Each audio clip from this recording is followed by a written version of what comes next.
तो प्यारे छात्रों, आज के इस वीडियो में 8th ग्रेड अभ्यास पुस्तिका 2023-24 सत्र आपका 2023-24 का सामाजिक विज्ञान देखिए। यहाँ पे अध्याय आपका दूसरा है। तो यहाँ पे आपका जो नई पुस्तक लॉन्च हुई है अध्याय 2 देखिए, आखेट खाद्य संग्रह से भोजन उत्पादन तक। तो आपको इसका आंसर देना देखिए, आखेटक शब्द संग्राहकों का उपयोग लाए जाने वाले किस सामग्री के औजार वर्तमान में पाए जाते हैं। तो देखिए 4 ऑप्शन, लकड़ी है, हड्डियां हैं, कांच है। तो आपको राइट आंसर आपको पत्थर करना है। इसके बाद देखिए आपका यहाँ पे सेकंड क्वेश्चन आता है, जिस स्थान पर औजार और बर्तन इमारती अवशेष प्राप्त होते हैं उसे कहा जाता है स्मारक, गुफाएं, मंच या फिर पुरातत्व। आंसर आपको यहाँ पे पूरा स्थल करना है। ठीक है। क्वेश्चन देखिए तीसरा, पूरा पाषाण काल कुल कितने भागों में विभाजित है। तो आपको देखिए 3, 4 या 5 या 2। तो आपको देखिए 3 कालों में। ठीक है, आपको यहाँ पे बताना पड़ेगा। तो आपका नव पाषाण हो जाएगा, पूरा पाषाण, और मध्य और आपका पश्च। ठीक है, चलिए। और इसके बाद देखिए आपका यहाँ पे हो गया क्वेश्चन देखिए आपका यहाँ पे चौथा, पुरातत्व स्थल बुर्ज होम कहाँ पर है। असम में, गुजरात में, कश्मीर में, मध्य प्रदेश में। तो आंसर आपको देखिए आपको कश्मीर करना है। क्वेश्चन पांचवा है, आखेट खाद्य संग्राहक किसे कहा जाता है। तो अतीत में जो लोग भोजन की तलाश में एक स्थान से दूसरे स्थान तक घूमते रहते हैं उन्हें आखेटक कहा जाता है। इसके बाद खाद्य संरक्षक कहा जाता है। क्वेश्चन नंबर 6, आरंभिक मानव पत्थरों, लकड़ियों और हड्डियों के औजारे का उपयोग किन किन कार्यों में करते थे। तो आरंभिक मानव पत्थरों और लकड़ियों और हड्डियों का यहाँ पे उपयोग मांस काटने, फल तोड़ने, जानवरों से रक्षा करने और लकड़ी काटने के लिए करते थे।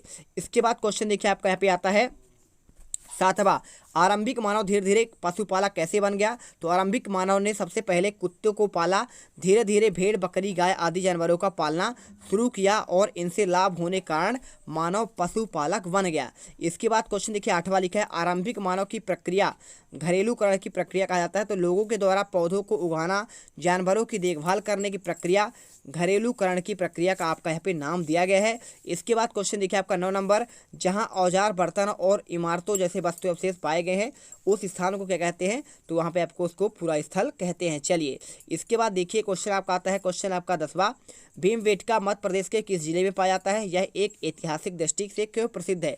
तो भीमबेटका मध्य प्रदेश के रायसेन जिले में स्थित है और यह ऐतिहासिक दृष्टि से इसलिए प्रसिद्ध है क्योंकि इनमें पहले के समय कोई चित्र अथवा गुफाएं आपके पाए जाते हैं। इसके बाद देखिए क्वेश्चन 11वां, आखेट खाद्य संग्रह के लोग एक दूसरे जगह पर क्यों घूमते हैं। क्योंकि जब देखिए एक स्थान का खाद्य पदार्थ आपका जब खत्म हो जाता है तो दूसरे स्थान पर जाना यहाँ पे क्या है आपका लाजमी है, यानी जब खत्म हो जाएगा तो दूसरे स्थान पर जाएंगे। इसके बाद क्वेश्चन आपका 12वां आता है, नवपाषाण मिट्टी के बर्तनों का उपयोग क्यों किया जाता है।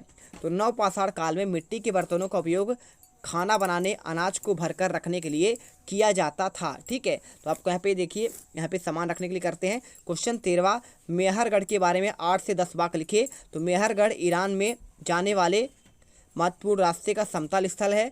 मेहरगढ़ में स्त्री पुरुष ने जौ और गेहूँ उगाना सीखा, भेड़ बकरी पालना सीखा था। इसके बाद देखिए यहाँ पे लिखा है तीसरा पॉइंट आपका, मेहरगढ़ में विभिन्न जानवरों की आपकी हड्डियाँ मिली थी और मेहरगढ़ में आयताकार 4 कमरों का एक घट मिला था। ठीक है, तो आपको यहाँ पे जो जिसमें क्या है आपका घट यानी आपका होता है घड़ा, जहाँ पे आपका अनाज रखा जाता था। इसके बाद देखिए यहाँ पे मानचित्र में दर्शाना है, भीमबेटका, बुर्ज होम, इनाम गांव, हुसनी, ब्रह्मागिरी, हल्लूर, महागड़ा, कुरनूल गुफाएं, कोलीबड़ा, मुंबई, पय्यमपल्ली, कृष्णा कावेरी और आपका नर्मदा नदी। तो आप देखिए यहाँ पे इसका आंसर आपको यहाँ पे इस प्रकार से देना है। तो आपको देखिए आपके पास बुक होगा ना, तो आप यहाँ पे बुक खोल लीजिए। यहाँ पे आपका सभी लिखा है, देखिए यहाँ पे बंगाल की खाड़ी, कोलकाता, यहाँ पे चित्तौड़, आपका बुर्ज होम, भीमबेटका, नर्मदा, आपका देखिए सभी की जितने भी आपका जानकारी है आपको यहाँ पे मिल जाएगा। तो आप यहाँ पे देखिए अपना आप सामाजिक विज्ञान अच्छे से खोल लीजिए, वहाँ पर भी आपको यहाँ पे दिया गया है दूसरे पार्ट में। ठीक है, तो अध्याय दूसरा खोलिए, पूरा आपको चित्र मिल जाएगा, उससे आप भर सकते हैं। साथ में आपका जो अध्याय पहला था उसमें भी आप पहले पार्ट को खोलेंगे तो आपको ये पूरा आंसर आपको देखने को बुक में मिल जाएगा, आप उसे देखकर भर लीजिए। इसके बाद चलिए मिलते हैं आपके नेक्स्ट वीडियो पर। जय हिंद, जय भारत।